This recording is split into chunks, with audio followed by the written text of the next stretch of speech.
gotta kick off the show here. We're agreeing.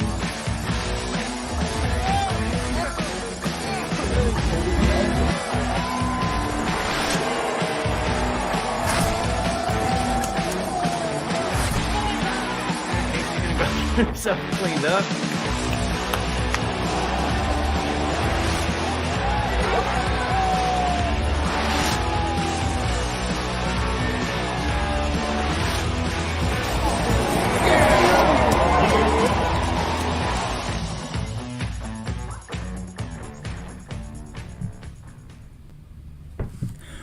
Welcome to the Mafia Cast, part of the Buffalo Rumblings Vidcast Network. I'm going to get that right one of these days, guys.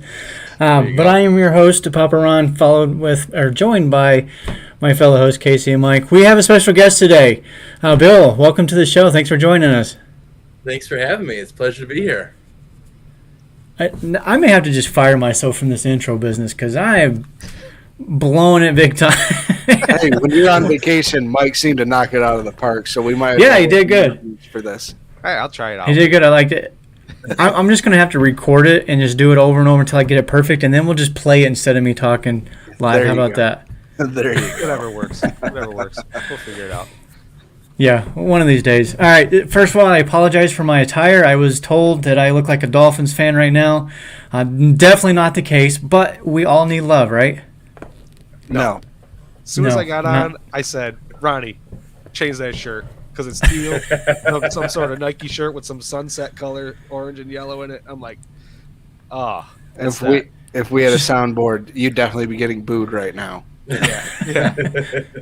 Nike not a sponsor, but I did buy this at a Nike outlet in Nashville, Tennessee. Just want to throw that out there last week. So I missed last week. I did listen to the show, of course. Casey, Mike, one of you guys kind of jump in here.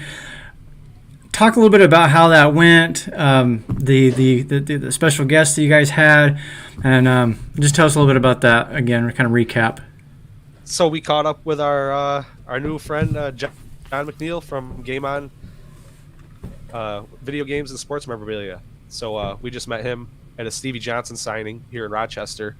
And he's a cool guy. We caught up with him. We asked him a few questions, how he got into it. And just talked a little bit about his store. And I mean, it's just unbelievable. We walked in there and all the football stuff and I don't know, mini helmets, authentics, speed reps, jerseys, pictures, cards, like you name it. He's got it. Different sports, boxing, things you wouldn't think of. Very, very cool stuff there and doing cool stuff like doing the signings for us Bills fans. It's a very cool thing. So it's a pleasure to meet him. Go to the place, meet up with Stevie, get some autographs, got mini helmets and photos, and and then caught up with him on the show. So and we're looking out for the next one too, because he's got a store out in Buffalo, so we're looking into going out there too for the next one for the surprise guest. And so he might have given us a little hint after the show about who that new guest is going to be, and we might have gotten it right, but we won't spoil anything for time. All right, no spoilers here. Maybe you guys can do the live show on your end from the new store. That would be pretty sweet. Yeah. That's something he mentioned. He said so. that if we wanted to, we could do it at a signing or just at one of his shows and bring him on, obviously, as well. So that's something we're going to be looking into in the future. Yeah, that'll be a lot of fun. So let me first of all, again, introduce our guest here today, Bill. You can find him on Twitter. I believe it's at Bill VHS, correct? Bill's VHS. That's correct. And his name is So tell us a little bit about what that's about, how you kind of got started doing that kind of vintage Bills thing. That's pretty cool. That's a great question. I was just on Twitter one day, and I didn't have the Bills VHS, obviously, and I was just going through, the Bills Mafia side of Twitter, and there really wasn't any video Twitter. And I've seen some for, there was Bud's Oilers, and there's Big Blue VHS who do the same sort of thing that I do for the Oilers and the Giants. And I could do that easily. I have the tapes. I know how to do it. I might as well just do it. I'll just keep starting it. And it started in 2021. Kind of went a little slow, and then it sort of picked up steam, and it's kind of taken taken off to places I never thought it would go, which was really a lot of fun. I know last year, the Bills Helmet Bar, they're popular on Twitter too. They sent me a message that someone had 100 tapes that they wanted to get rid of, but they wanted to make sure that they were going to a place where people could see them. And I said, well, I got all the stuff right here. Let's go. And so for the past year, I've just been going through a bunch of tapes. And I think I got out from like 88 to 93, and it was just super fun. And I'm like, okay, I have the VCR, I have the technology. Let's get going. And I get to share them on Twitter, and I put them on YouTube. I have the full games up there, which are great. Which just again search at Bills VHS. It's the same name over there too, and it's just been awesome. It's been a lot of fun sharing all these clips with everyone. Very cool. Very Yeah. So, how did you get in contact with? I mean, I know you just said that you got about 100 or so from the Bills Helmet Bar, but is that how it started? Just people were just giving them away, and you were like, "Yeah, I'll take them."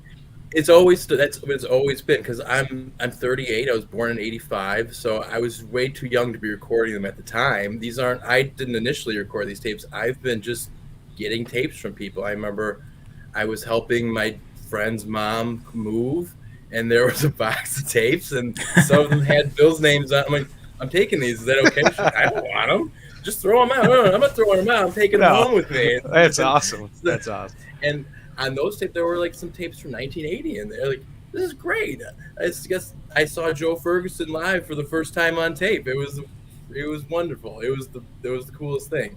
So yeah, for the past, I'd say about 20 years or so, I've been collecting tapes, and for about the last 10 years, I've been digitizing them because no one has a VCR, and all my VCRs are breaking down at the moment. Now I have about 7 of them, and I just keep going to thrift stores, just picking up VCRs for pieces now, and I'm just trying to make sure they just don't die.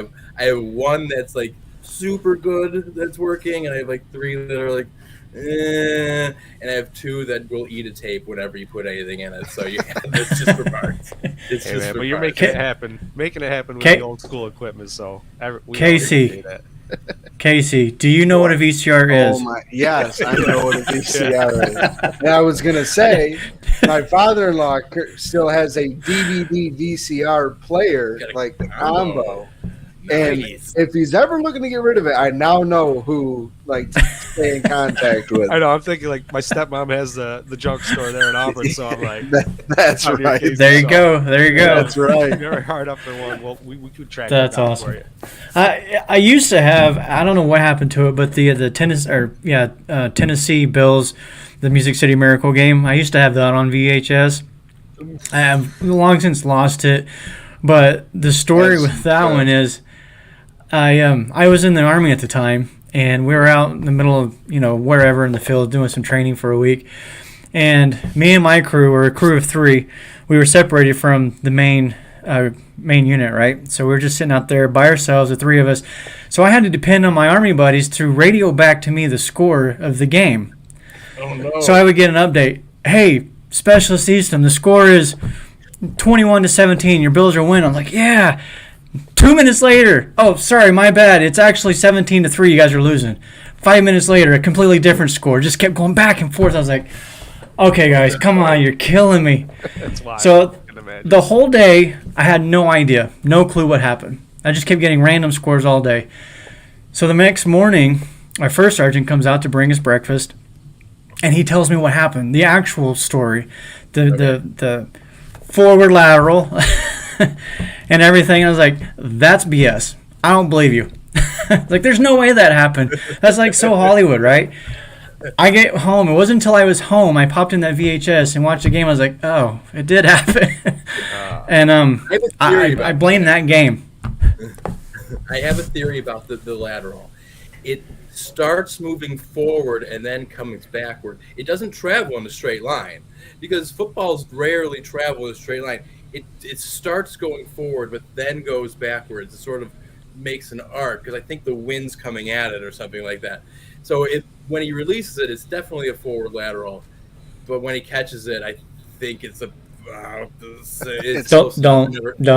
So one of we need to my get over. No. I think we need to get over this. We need to get over 1999 if we're ever going to make it to 2023. There's no way we're still complaining about a forward lateral 24 years later. We can't be doing that. It's a bad look for the fan base. We got to get going forward. We have Josh Allen now. We're ready to go. Our window's about to blow if we don't save it right now. So everything needs to be good.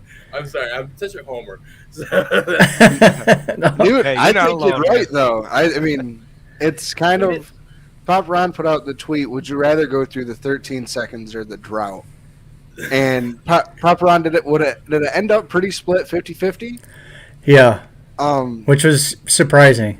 I grew up in the drought, and that was like torture, you know. So, but like I can forget 13 seconds.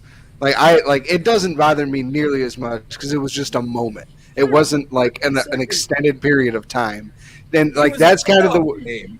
Yes, but that's the way I understand your logic of thinking with the forward lateral, to where it was just one moment. It wasn't like an extended 17-year period to where it was nothing but black hole, like terrible football. I do get unreasonably mad about it though, because we kicked on first down in the Music City Miracle, which is just completely unacceptable. It was terrible time management at all. Like if you go back and watch the game, it's just terrible time management at the end of the game. It's just unbelievable. That's the more frustrating than anything.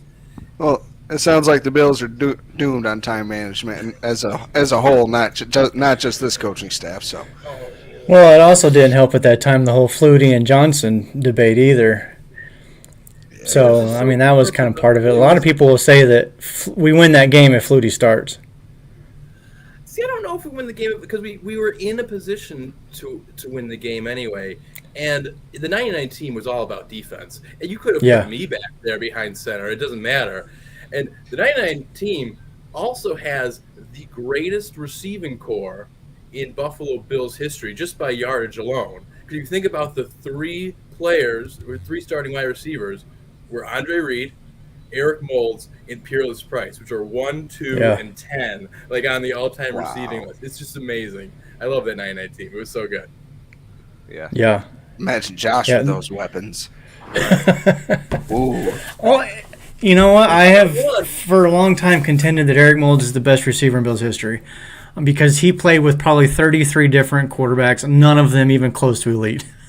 I'm willing to hear that argument. I am willing to hear that argument. He didn't go over the middle like Andre did. Andre went over the middle with complete reckless abandon. He absolutely did not care about his personal safety whatsoever while he was doing it, and he was just fantastic. And his ability to separate after the catch and just get going was just it's one of my favorite things to watch on these tapes. Him and Thurman are like the two players that just pop. Like you can tell just watching them, they're at a different league than everyone else. It's fantastic. Would you guys say that Eric Moulds and Lee Evans very well could be the best duo to have ever played for the Bills at the same time? There's been a lot of wide receiver duos. I mean, I would go with Moulds and Reed, obviously. I would definitely go with Reed over Lee Evans, but they did get a couple of years together, Evans and Moulds, which was they made a lot of noise together. But unfortunately, they had J.P. Lossman throwing them the ball half the time, and Trent Edwards the other half of the time. And in the '90s, they had James Lofton and Reed too. That was a pretty solid duo. Is a solid duo. In the '80s, you had Butler and Lewis, which was another just fantastic duo. So you've had a lot of really good wide receiver duos for the Bills over the years.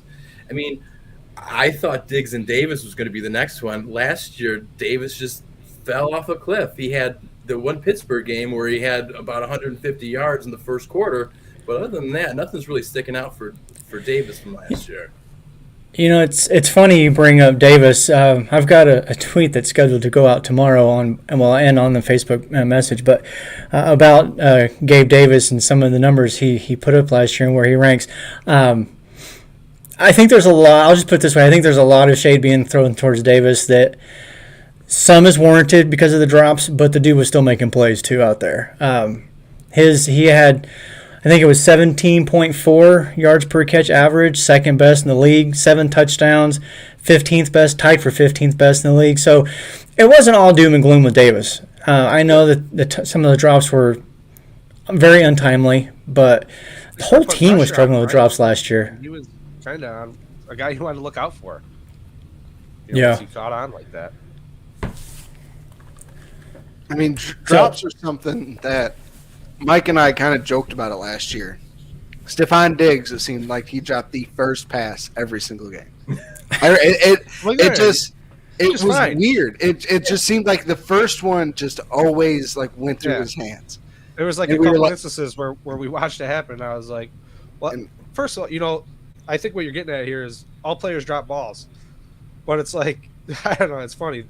Certain players have certain tendencies, and that's something I was sort of getting at there. I feel like, you drop one, and then he like, didn't drop another one after that. And that's kind of the way Davis was. He might have that one drop, and it comes at like Ronnie said, not a very good time. But he usually was able to back it up and make a play later on in the game to make up for that in one way or another. Right. I'd rather drop the first pass of the game than the last quarter. one. Yeah. Right. True. Yeah. Well, we're not here to talk about the receiving core. We'll talk. Well, we are to a point, to an extent. You know what? Let's just jump over to that. We're gonna go out of order since we're talking about receivers. Sorry, it's just a segue into a later topic. It's totally fine. So, who should be the wide receiver 3/slot receiver for the Buffalo Bills? And not only who should it be, but who do you think it might be? Because that could be two different things. We'll start with you, Bill. Go for it. I mean, I think it's got to be Shakir, right? I really liked him in the preseason last year. I didn't think he got enough time starting all year. I wanted to see him more. Every time I saw him out there, he was making plays. He was putting effort in. He wasn't catching every ball. He did have drops too. He was another guy. He just had a few drops. But I really wanted to see him get into that role and really start running with it. I think he should be getting the majority of the wide receiver 3 snaps. I couldn't agree more. I mean, that's exactly what I'm thinking. He's like our 3. He's been in the system. I mean, we've added a few. The receivers we have added. We're just kind of working them in now. So I kind of see them sitting back, in the 4th, 5th receiver spots. Shakir definitely want to see our guy Shakir there in the slot or at wide receiver 3. He's. What do you think, Casey? Do you have a different name, or are you pretty much on board? So I want it to be Khalil Shakir for all the things that you guys said. I mean, he did have some drops, but against the Bengals, he was the one that scored the only touchdown. And he was wide open. We saw him make all those plays. Deep down the field. Mike, I know that one against the Dolphins didn't count because it looked like you could have there was air between the grass and the ball. I can't even explain it. I thought he caught it, but all those go up and get it triple catch passes that he made last year. It was fantastic. But what I think is gonna happen is it's gonna be more of a 3-way split between Hardy, Sherfield, and Shakir. I think they're just gonna rotate them out, kind of like what their plan was to do with Crowder and McKenzie last year. But do you think that's a good idea? Because it didn't really work last year. I don't think it worked at all last year, splitting time. I think you. Well, I don't think we really saw how it was going to truly work out because of the Jamison Crowder injury. I think that their plan last year was to not really play Shakir too much, to just let him sit back and learn. I think all 4 spots, for the wide receivers. And learn the slot on both sides and learn both outsides, and so he could be that gadget because we have seen him have that ability to play on the outside and on the inside. But then once Crowder got hurt, I think they're like, all right, Shakir, we need you to do a little bit more than expected, and he wasn't ready. I mean, they came out and said he didn't know the playbook very well. So I think it could work. I don't think it worked. I don't think it didn't work I think it didn't work for the wrong reasons last year. I think there's the opportunity. I don't think it should be that way, though, personally. Do you think wide receiver 3 is someone who's on the current roster, or do you think they're going to bring someone in? Because, I mean, you're looking around the roster, there's no one who stands out other than Shakir, I think. I mean, maybe Hardy, maybe. I don't know. They're saying Shorter's working real hard, but is he the slot guy? Right. I mean, we also have Kincaid, who we also think is going to be the slot guy. You know, so there's a lot of options. That's probably who it's going to be. Kind of crazy. I wasn't thinking that. So, I think they do have the slot guy. They're like with these like slot general wide receivers. I think it's more so just fish in a barrel and who can just win it. Who is proved the most, who's playing the best, and that's who's going to get the reps. Yeah. Nothing would make me happier than having 2 tight ends on the field at the same time. If you put a fullback back there too, it'd be even better. Get Gilliam involved. I am all for it. I don't know. I think they need to get bigger because, well, I'm sure we'll get to it, but they need to run the ball too. I mean, you can have as many wide receivers on the field as you want, but if you're throwing the ball and your leading rusher is Josh Allen, you're going to end up in the same spot you were for the past 3 years. You're just going to run out of steam in January, and they have to be able to run the ball and get those and kill those games off at the end, and they still don't have that. Situational football, get it done. Yeah. I'm not necessarily opposed to Josh Allen being the leading rusher, and here's why. Because it's not necessarily the team calling his number, telling him you're running the ball. It's him making that decision. So if this team is a pass-first team, which clearly they are, that's likely to happen more so than Cook's being the leading rusher, which we're going to get into this as well here in a little bit. But you've got multiple running backs, and you're passing the ball 60% of the time. I don't know the exact numbers, but most of the time you're passing the football. So there's a greater opportunity for Allen to take off running. The one caveat that I will add to that, though, is the fact that I do think, I said this last year, so knock on wood, I think the offensive line is going to be much better this season. So, and if they are, thank you. So if they are, he won't have to run as much. I do think he got to a point last year in his head where that clock was running way faster than it was at the beginning of the season. So my hope is that changes this year. I do think it will, but we'll see. The only other name I'll throw out there as far as the wide receivers go for the potential slot is Sherfield. His name has been popping up as of late. As somebody who's he and Josh are making a connection there and developing some chemistry. I keep saying in the absence of Diggs, which is driving me crazy, but because of that, it has given the other receivers an opportunity, which I think is fantastic. Diggs doesn't need the practice. We know that. The connection, the chemistry is there. The talent is there. It's not. He doesn't. He need to be there. It's just how this whole thing is, coming up. But so Sherfield is an example. The moment here, I think you put that up a while ago, but talking about Diggs in the slot, I've said that last year. Move him to the slot, put Davis and Shakir on the outside. Just for some context, Bill, I live in the Boise area, so I watched Shakir here at Boise State for his whole career. I'm very familiar with him. He can play outside, he can play inside, he can play wherever you put him. I think that would be fantastic if Davis, if he can kind of bounce back a little bit this year, get rid of some of those drops. I think he and Shakir could be 1 and 2 on the outsides, and then slot, Kincaid, Knox, manning the tight end and the slot. I mean, it would just give them so many options, and I don't know that there's a slot corner in the game that could cover Diggs one-on-one. Not one. We haven't really found a corner in the NFL that can cover Diggs, let alone just a slot corner. Yeah, exactly. So it's going to be interesting. Camp starts in about a month, a little less than a month, I believe. So, something like that. Yeah, the corner or the wide receiver position is one that I know everybody will be kind of watching. Hopefully there's no drama with Diggs so that we can actually focus on the field stuff and not hear all the other nonsense. I mean, I imagine most of this drama is manufactured to sell to new receivers. I mean, come on. Thank you, Bill. I mean, people do forget. It's a job for these guys, and we all have jobs. we all have coworkers who we don't get along with. We all have coworkers that we really like, and that's just how it is. And if these guys are upset with each other, okay, come September, they're still going to throw and catch the ball with each other. That's not going to stop.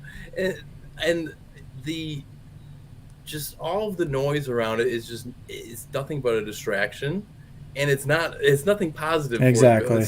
It's certainly nothing that I enjoy talking about. I'd much rather talk about James Lofton or something like that.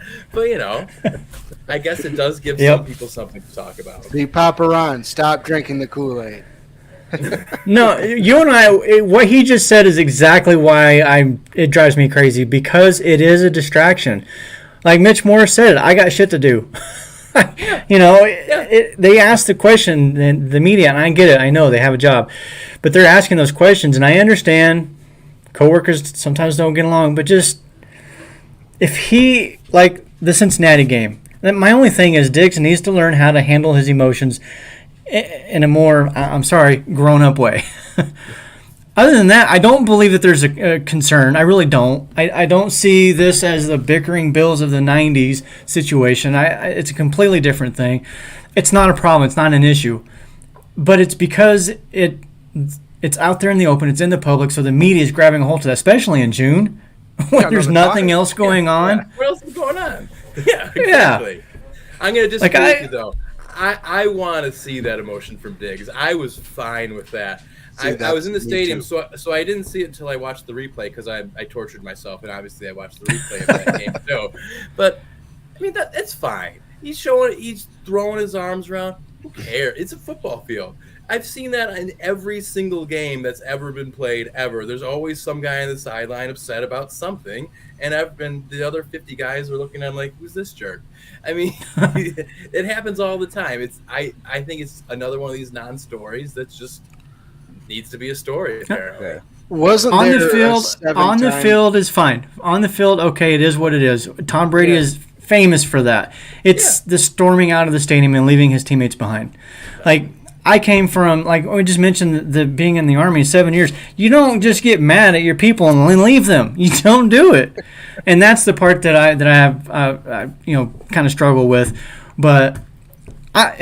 We can go on forever about that. Yes, thank you.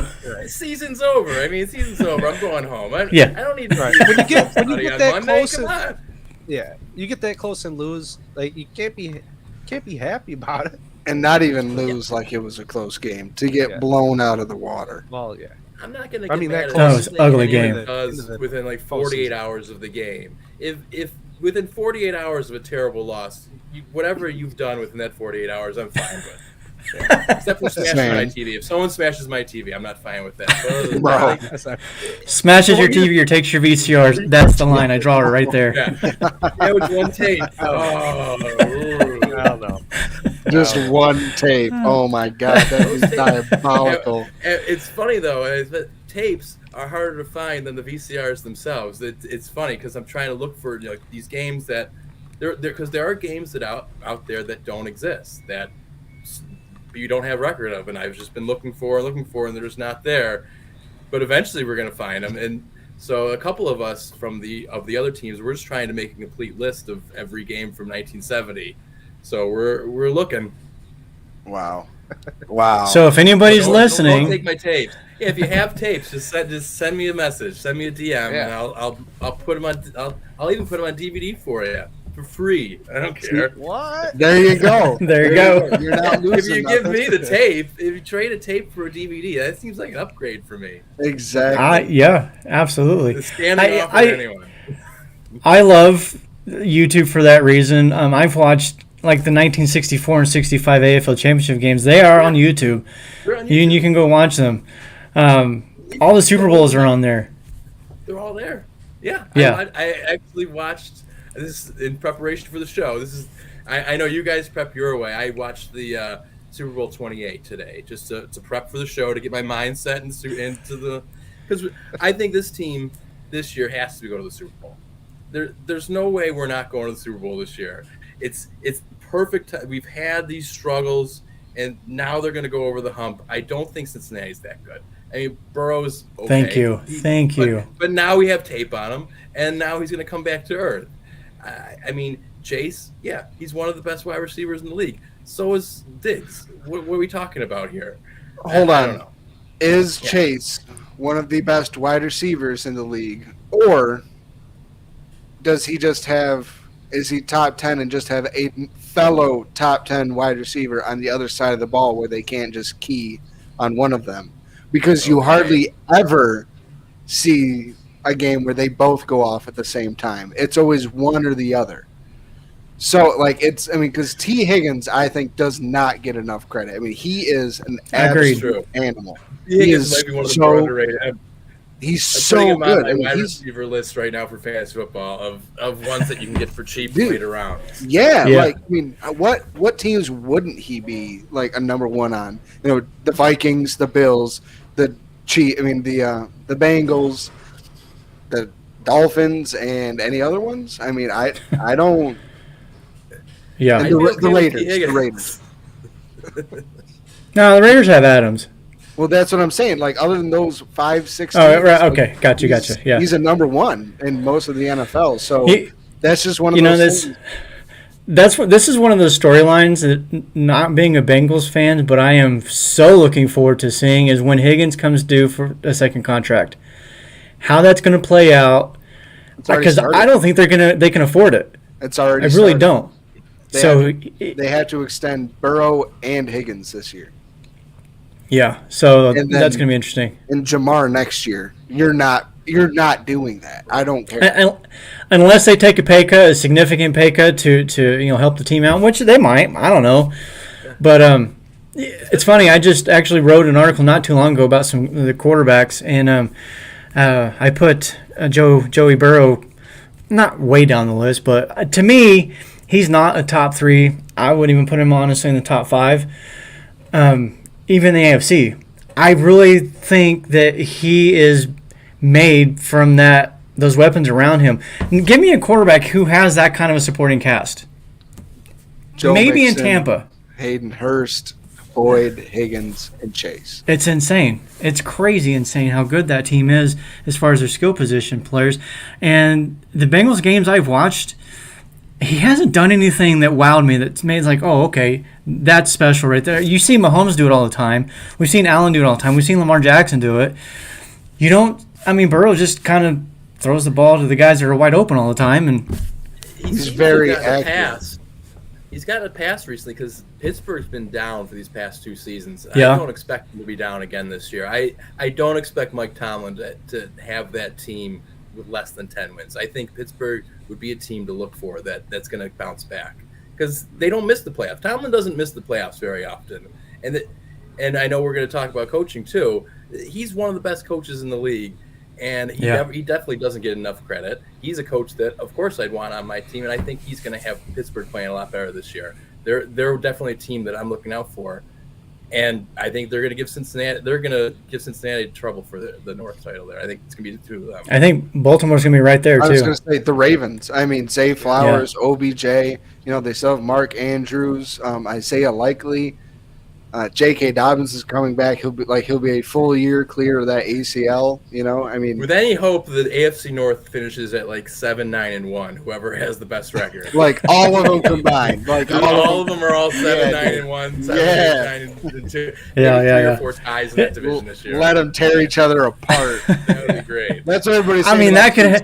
I was going to say that could happen in the East as well. Absolutely. Hey, so let's. We've derailed yet again. Let's get back over to let's move on to the running back conversation and topic. As far as James Cook goes, there was an article that I saw.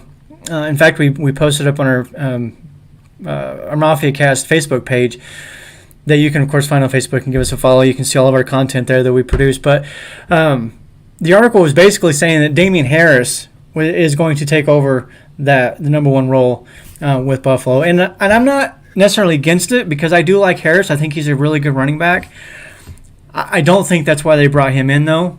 I do think it is James Cook's job to lose, if you will. But what do you guys think? Mike, we'll start with you, Mike. There we go. I mean, like you said, James Cook's job to lose. I believe it is his job. He's been here long enough. Behind Singletary. He's obviously gone now. but it's good to know he's got someone behind him that's going to give him a run for his money at that position. And there's always I can't help but think we're going to be dividing up snaps as well. So yeah. What do you think, Casey? I mean, I think it's Cook's job to lose, and I think even if he loses it in training camp, they won't just be like Damian Harris is the number one, hands down, bell cow. It'll always be a split.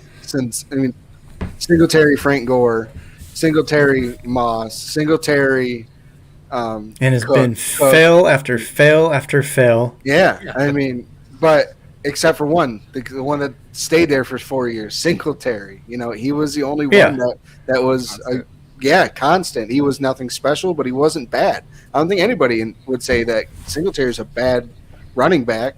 And I think the same thing about Damian Harris. And I think people would say he's actually probably a little better than Devin Singletary, and a little bit better of a natural runner than Singletary is. So I think he's going to be a really good complement to James Cook. Like, they don't have nearly the same abilities. So I think it's going to be a really good 1-2 punch. Yeah, I think it will. Bill, what do you think about this? I think that it's completely irrelevant if that line can't open up holes. I mean, it comes back to that. We haven't had a 1,000-yard rusher since Shady McCoy. He was the last one on the team. And I don't think did Singletary break 900 yards? I don't even think he got that.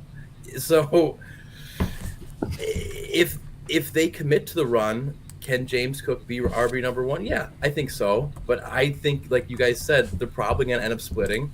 And I don't think that's worked. And I don't think it's going to work, because I think you need to give someone 60, 70% of the carries so they can get in the rhythm of the game. You need to get 10, 15 touches in order to even just evaluate a running back's game. And I don't think we even come close to that. We don't run the ball, which is their philosophy, I suppose. It's not their priority, I guess you should say. So until they make it a priority, I don't think anyone's going to be running back number one. I think it's still going to be QB1 is also going to be RB1, which I don't know if that's going to work out. It hasn't worked out yet, but we were 13 seconds away from it working out, so who knows? I don't know. I actually feel like that's sort of an acceptable answer. It is. Alan would give James Cook a run for QB1. Yeah. I mean, statistically speaking, so Singletary's best season as far as yardage was 2021. He had 870 yards, 4.6 yard average. His career 4.7 yards average, though, if I remember correctly, was like third or fourth on the Bills' all-time list. Yeah, that's pretty good. That's pretty good. The problem, I think we're about to say the same thing. Yeah, go ahead. I'm sorry. Yeah. No, you're good. But yeah, I just had this conversation. I was out doing some lawn work today. My neighbor sees me out there, comes running over and wants to chat football. So we're standing out in the yard talking, and I don't know how we got onto the conversation about running backs, but we always end up with football regardless. But I made the comment that this is an unpopular take, especially outside of Bills fandom. Thurman Thomas, to me, was the best running back, like all-around running back in the 90s, and there you go, number 34. Yeah. And, I mean, even historically, what he did in the passing game was phenomenal. Like, he was another receiver out there. And he was, a running back ahead of his time. Today, you've got guys like Christian McCaffrey, Alvin Kamara. There's a handful of them. But when Thomas was on the field, you didn't know if they were going to hand the ball off to him. You didn't know if he was going to run out and catch a pass. You didn't know if he was going to stay back and block. You don't have that now, because you've got 23 different running backs, all with his individual job. So when they're out there on the field, the defense is like, they're going to run a pass because this guy cannot run the ball, or this guy's going to stay back and block because that's the only thing he's good at. I hate the running back by committee for that reason. It completely eliminates versatility. See, but I don't think that's necessarily totally true with this group, though. I feel like, Damian Harris has shown in the past he has that ability to catch the football, and James Cook proved last year to all the naysayers when he was coming out of the draft that he can run between the tackles. And everybody was worried that, all right, once James Cook gets on the field, the defense is going to be able to back up a little bit, sit steady at 5 yards, because they didn't because they're like, oh, he's not going to be able to run. He's going to be the satellite. He has to catch the pass. And that wasn't true last year. So I don't think that's going to be exactly true this year. I think it's going to be a little bit more interchangeable than even it was with Singletary, because in the beginning of the year, Singletary couldn't catch the ball, and he finally caught on at the end of the year last year. Last year you could kind of tell a little bit more. But Cook also only had 20 yards, 150 yards receiving, and 500 rushing last year. So if he even steps it up just a little bit, he'll be at 750 yards rushing. And we all expect him to get more passing yards. So I won't be shocked to see him be at, 1,200 yards total. I could see maybe total. And to the moment's point here, this was the other thing I was going to say, and also kind of supporting also what Bill said a while ago, it comes down to the offensive line. If the offensive line can open up those holes and provide adequate blocking, you don't necessarily need a big, powerful running back to fight for those yards. Just give him a hole and he can get 4 or 5 yards easy, right? The idea of a power back, to me, is, the whole, it's so 60s, right?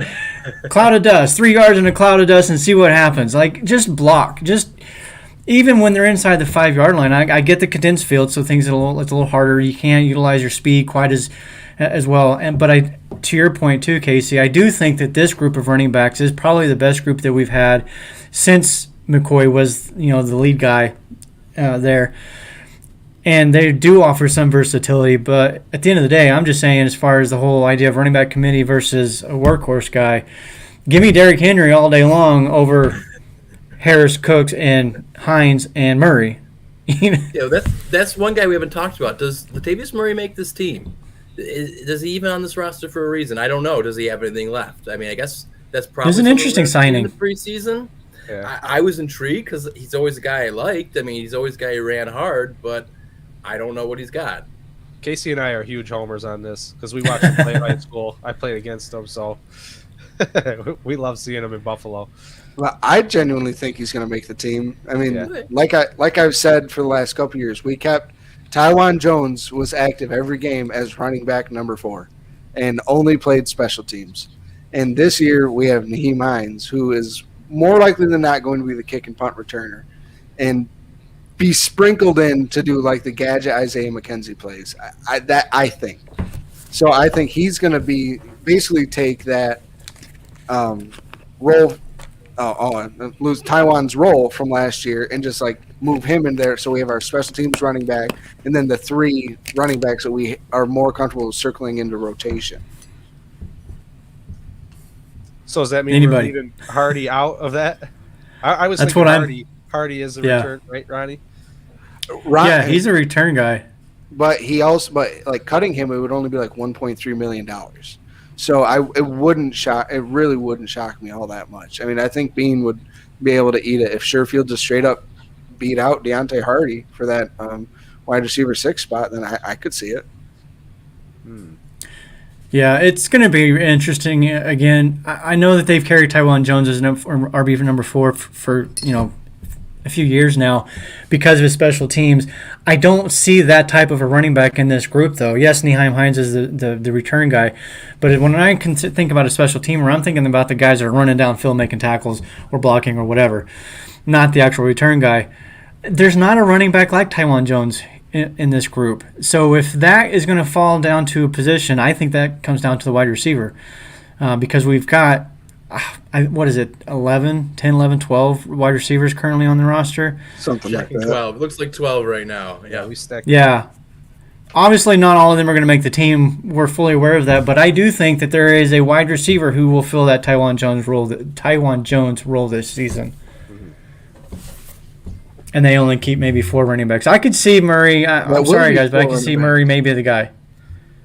I'm telling you. Well, it will be 4 running backs. So we're saying Cook, Harris, Hines, Harris, and Latavius. Yeah.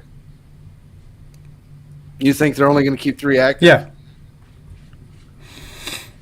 I don't know. I think you've got will snap Harris and Cook. I think are I don't know if Murray is eligible for practice squad. Oh, well, even worse then. So that means it's either going to be a straight up camp cut or he's going to make the 53. There won't be any in between. You guys like the thought of having another powerful guy? I like the fact of just the four running. I like the four running backs because running backs get hurt like that. That's true. They're fragile players. I'm very fine with it. But who replaces him, or who gets cut because you keep four running backs? You only going to keep 6 receivers? Cam Lewis. Because there's some talent there too. Cam Lewis. Well, now you're talking about the corners, which I guess we can go ahead and move over to really quick because we talked about the corners. Let me go back really quick to the wide receivers and running back. Those are two positions. Well, shoot, even the offensive line. I can't wait for training camp because there are so many intriguing battles that are going to happen here. And we've talked about the offensive line in the past, guys. You guys know how I feel. Like, get your 5 and stop playing with them throughout the season. It drives me crazy. But the wide receivers, hell, even the tight end position, like the whole offense is, I don't want to say question marks because I know they're going to be fine. They're going to be a top 5 unit. Maybe they're number 1. They were number 2 last year. We've heard Nyheim Hines say it. We've heard them talk about Shakir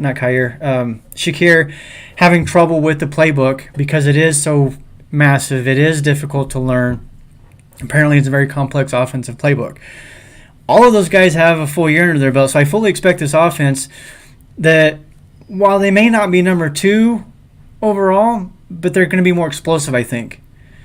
So I'm not concerned about that, but the question marks are going to be like, who's going to be the guy? Who's going to be the guy that steps in at the slot? Who's going to be the guy that steps in the return game? Because Deontay Hardy can do returns too, and he's pretty good at it. There's no guarantee that it's going to be Hines. We can sit here and say that we think it will be, and he did take a pay cut to stay with the Bills, so I can't imagine they didn't give him some kind of promises to do so if he's doing that. There was a couple. He ran back. On the defensive side, though, we have the same thing. We know that the defensive line is going to be a rotation, so all those guys are probably going to play. Even though I'm looking forward to seeing those guys in action, there's not a whole lot of questions there for me. The middle linebacker is obviously a question, but the corners, this has been coming up a lot this offseason. We know Trey White is our number 1 guy. We know who our safety tandem is going to be. That second corner, though, has been a huge question mark all offseason long. Who it's going to be. Christian Benford played very, very well. He was starting over the number 1 pick, which we've talked about that as well. Should he be the starting corner simply because he was the number 1 first-round pick? So is it going to be Benford? What about Cam Dantzler? Does he have a resurgence in his career coming to a new place? What do you guys think as far as the number 2 corner? What might you see play out in that spot? I mean, for me, go ahead, Bill. Sorry. You go ahead. You start. We'll go around the horn. It'll be great. Training camp's gonna tell all. I mean, obviously, it's tough because we have so many, and you just add a couple more. But 1 and 2, Trey White, Kyer, gotta be, and I mean Johnson, Jackson, Benford. Yeah, I mean Saran Neal. You guys said you got to keep him for special teams. I don't know, it's just tough to say. You don't know. Dantzler is a guy you got to give him the shot, and he's gonna I guess make his own path here. Whatever he does, that's where he's gonna end up. So maybe it's kind of on him, and seeing what he's gonna do, being the newest guy in the group. I mean, for me, I think it's between Elam and Benford for that number 2 spot.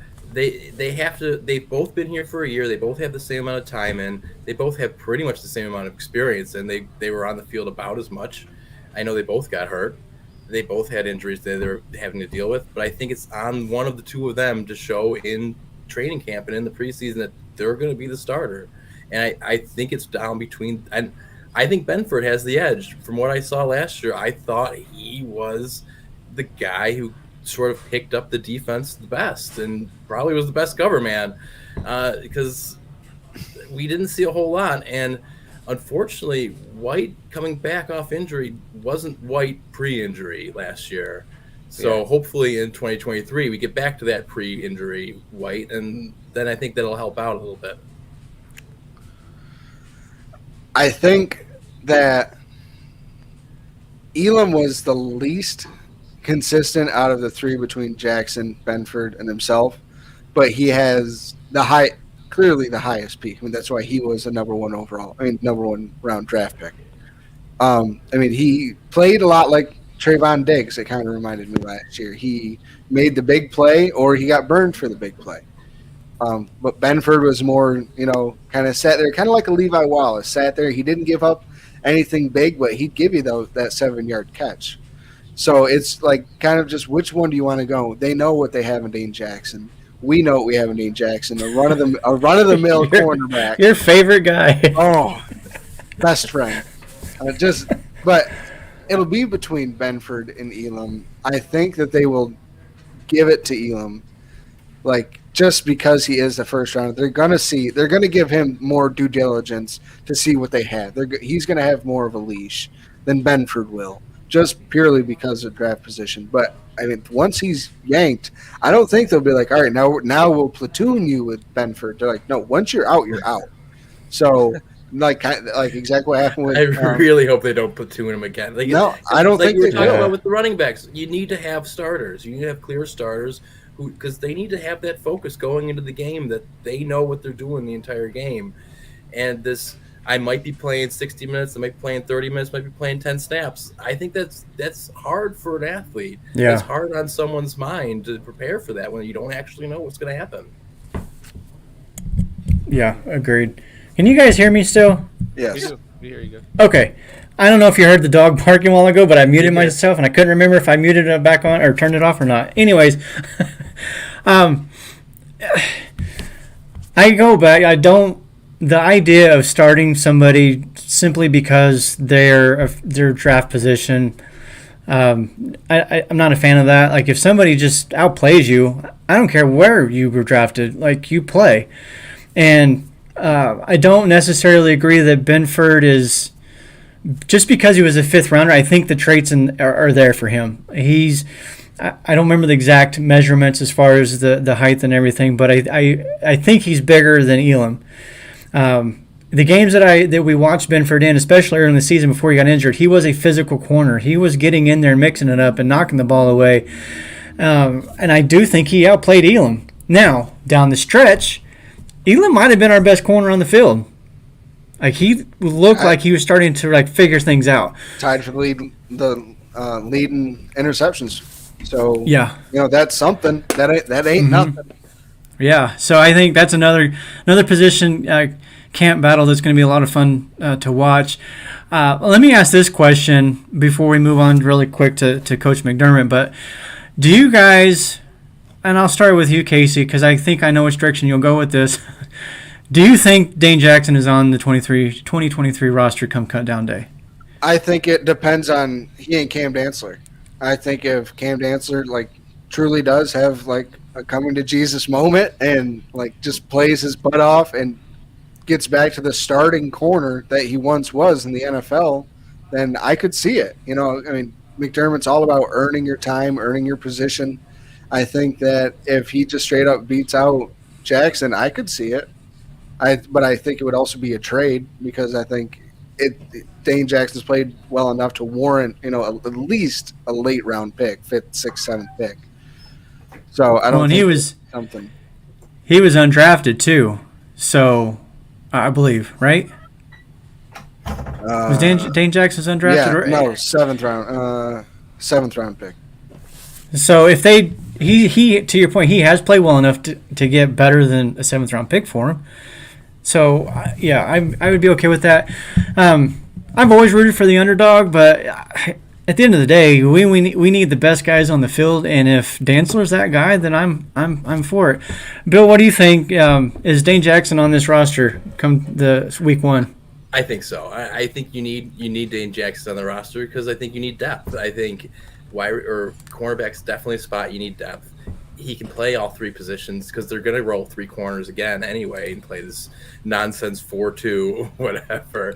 And Yeah. don't give me. I think Nonsense 4-2. I think you need three linebackers on the field. Oh, we're gonna have to bring you back on for another episode to have a little conversation about this one, my friend. We can have the conversation. I think we're missing a couple linebackers on the field, but that's just me. So I think you need Dane Jackson because if you need, he can fill in the slot. I know Taron Johnson's great at the slot, but Dane Jackson is they didn't have anyone after Taron Johnson went down for a little bit. It was just Dane Jackson has to go in there. So he's sort of, I think he's the depth. I think they know that. I think they know that he's going to be the guy that they can rely on. I know he's not the best corner, but he's not the worst corner they have. Out of those five, Yeah. I mean, would you say he's the worst corner? Out of the five between White, Elam, Benford, Jackson, and Taron Johnson, Yeah. yeah, he's probably fifth of those. But Yeah. I don't know what Cam Dantzler's going to do this year. I guess that's what I think you're right. I think that's what it comes down to. I don't see Dane Jackson taking a starting spot, though. He's definitely not going to be the starting corner on the Buffalo Bills. I don't think if he is the starting corner, that means someone got injured, and I think that's going to be a problem. Yeah. Yeah. Don't do that. No. Mike, what do you think? Same thing. Is- I think I pretty much laid it all out there. Dancer's he's either gonna rise or not. Yeah. you And know, you still got what Cyril, we got, Cam Lewis, Yeah. and newcomer Alex Austin and Jamarcus Ingram, which I don't really see Austin or Ingram playing into it. But, I mean, Cam Lewis and Cyril, they know this defense. They are versatile players. They could even take that fifth spot, honestly. So Yeah, I tough can to get see camp that. tickets, man. I can't wait till training camp. Oh, we I need know. something new to focus on anyways besides the Diggs stuff that everybody wants to write about. Let's jump over to Sean McDermott. He and Brandon Beane just got their new extensions through the 2027 season. Now, maybe you guys are more familiar with how coach contracts and GM contracts work than I am. This is not a guarantee. This doesn't say he's the guy until 2027 and then we'll reevaluate. He could still be fired before that. Now, I'm not advocating for that by any stretch of the imagination. I think that would be ridiculous to do so. I just wrote a piece about that about a week ago. It would ruin the team if they did that. However, he could still be fired. Let's start. I'm going to start with you, Bill. Did the Bills make the right move here by locking this in and extending these guys, both of them, through the 2027 season? I think so. I think they had to do it because the questions had already started. Is he on the hot seat questions? They started immediately after the Cincinnati game. And I think that they needed to get those. They didn't need that going into the season to be the narrative. They didn't need the head coach to be the focus, which apparently still is. But I think this sort of gets it out of the way because you're right. I mean, these contracts are tissue paper. They can just be ripped up and thrown out. I mean, especially coaching contracts. If at the end of the season they finish 2-15, I expect him not to be the coach, but I don't expect them to finish 2-15 for that matter. And if they finish 2-15, that means someone got hurt and it probably wasn't his fault. So will he be the head coach at the end of the year? McDermott be the head coach at the end of the year? Yeah. Will he be the head coach in 2024? I think so. Am I happy about it? Yeah. Who are you replacing him with? Is for those people who are unhappy about his extension, my question is, who are you replacing him with? Because, I mean, we talked about earlier some head coaches. I don't think that Mike Tomlin's going to be available. I don't think he's going to take your call. He's not. I don't think Right. Bill Belichick's walking in that door. I mean, who are you going to replace him with is the next question. So I'm okay with it. I'm curious to see what's going to happen with this defense, but apparently he's been calling it all along. I don't know. So we'll see. I mean, again, I'll have to come back on to talk about my love of the 3-4 defense, but yeah, I 3-4 or 4-3? I'm a 3-4 guy. I think you need a big nose tackle and you need 4 athletic linebackers. That's just me. We're gonna have to. We'll bring you back on here in a couple. We're kind of booked for the next 2 weeks, but we will bring you back absolutely because I do want to talk about that. That'll be a fun conversation. Me too. But he's turned the franchise around. We Yeah. talked about the drought. We talked about the 20 years of no playoffs. He got here. He put him in the playoffs right away. I mean, what more do you want him to do? You want him to kick it deep at 13 seconds or kick a squib? Like, sure. Yeah, I would, for 13 seconds, I would have wanted him to tell all the cornerbacks, hey, just tackle everyone. Just everyone on the defense, just tackle them, get a holding penalty, and just take some time off. But we didn't get that. I mean, we got it, but that we talked about with 99, we talked about with 13 seconds. We got to move forward. I think the fan base has to move forward. I think we get behind Bean and McDermott, and we just go. We go full steam ahead. We circle the wagons, and we get going. we get this train going. We're going to what, Vegas this year? We get Operation Las Vegas Strip going. Let's go. There you go. Right on, brother. I think the theme of the season doesn't need to be what's my head coach doing, what's my wide receiver doing. Is this team good enough to win the Super Bowl or not? And I think that needs to be the focus of every single person in this organization, and I hope it is. Right on. Well said. Yeah. All right, really quick, Casey, Mike, you guys got to have. Do you guys have anything to add? We're right at an hour right now, but I don't want to leave you without an opportunity to weigh in on this as well. Bill did it all for me. Yeah. There you go. I think It's been trust the process since the start. Yeah. I feel like we've been improving each year. Might have had a hiccup year. I don't think we regressed much. We're still working. We're adding guys. We're trying really hard to make it happen. We have the talent, and I mean, we're sticking with them. It's a confidence boost. A lot of stuff happened last season. Last season was completely out of the ordinary. We didn't even play all 17 games. Exactly. And people are treating it as if it was just a blown opportunity. It was a completely abnormal season that they managed to maneuver into the divisional round, which it's impressive. I gotta say, I was impressed with how that season ended. I thought they were gonna end up losing to Miami at home, which would have just been completely unacceptable, and everyone would have lost their minds. Everyone in Buffalo would have lost their minds. Oh yeah. If we would have lost, but they beat Miami. They had a home playoff win. They ended up losing to Cincinnati, who was in the Super Bowl the year before. I mean, the other teams have players too. Is McDermott responsible for 13 seconds or whatever? Maybe, but you know what? So was Marv Levy. He was responsible for a few things too, and I wasn't ready to fire him either. So exactly. I guess that's where I am. All right. Well, I'll leave it at Andy Reid didn't win his first Super Bowl in the first 6 years. Yep. There you go. Yeah. All right, we're gonna go ahead and get out of here. So next, Casey, remind me, not this Sunday, but the following Sunday, correct? Yes, correct. Yes, so the following Sunday, we will do a special episode. We will be back next Thursday as well.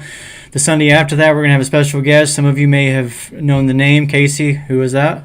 Warlock. Say that one more time. Warlock. There we go. All right. And then we also have another bonus show coming up with Jay Spence the King. So we're looking forward to that one. And then, of course, we'll have our regular shows as well. And then after this show, like right now, actually, is AJ's analysis. So stay tuned for that. Like I said, it's probably already started. We're going to go ahead and get out of here. So, Bill, thank you. We appreciate you again. You can find him at Bill's VHS. Great content he puts out there. Love it.